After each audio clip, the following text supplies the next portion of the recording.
Paraglider Fiona McCaskill.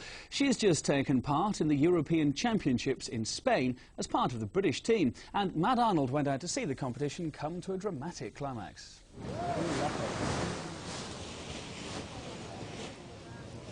Living on the edge, an overused phrase perhaps, but not when you're talking paragliding. Pena Negra, it means black rock in Spanish, at its highest point 6,000 feet above sea level. Nestling in the valley below lies Piedrahita, a typical Spanish hill town 100 miles west of Madrid and the venue for this year's European Championships. The quiet stone-flagged streets have hardly altered down the ages, and life in Piedrahita continued much as it always had. But 7 years ago that all changed thanks to a Bristolian. Steve Ham is from Whitchurch, but saw the potential in the area as a paragliding mecca. He now lives and works in Spain. Well, I do miss dear old Bristol, and the accent's quite different here, and the language is a little bit funny, but I can cope with that. This year's event was marred by the death of a Slovenian pilot after a mid-air collision, which also left a Swedish flyer critically ill in hospital. Fiona McCaskill and her British teammates were lying in 5th place at the time of the accident. 2 people basically got tangled up in the air and plummeted to the ground. It was a very unpleasant experience. The next day, the championships resumed, starting with the morning briefing here in the Old Duke's Palace. Despite the tranquil setting, the crash initiated a heated debate about safety. And we watched another friend, another pilot, crash into the ground. We don't want the injuries, we don't want the deaths. At the summit, the team prepared for the next flight. The route and timings are only announced an hour before takeoff.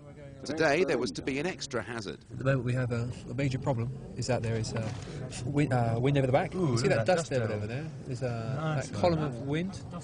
That happens when we've got wind over the back. Fiona looked a little anxious. If it's not safe, I'm not going. I'm only going when it's really safe. The wind was blowing hard from the wrong direction for takeoff, but despite the obvious dangers, many pilots decided to risk it.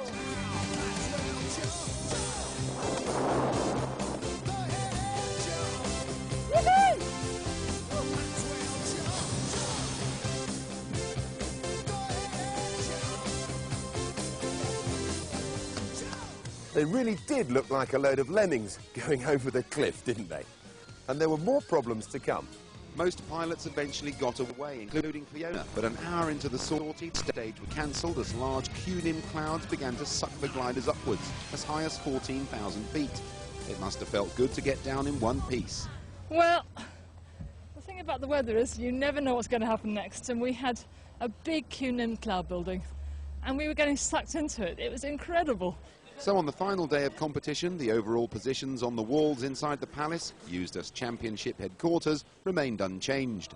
The 8 Union Jacks needed to score well to make up ground on the Swiss, who were leading, but again the weather was to play a part.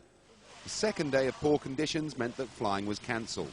Although she'd failed to score any team points, Fiona hadn't done too badly. So the Swiss were the winners, and the town came alive for the last night's celebrations.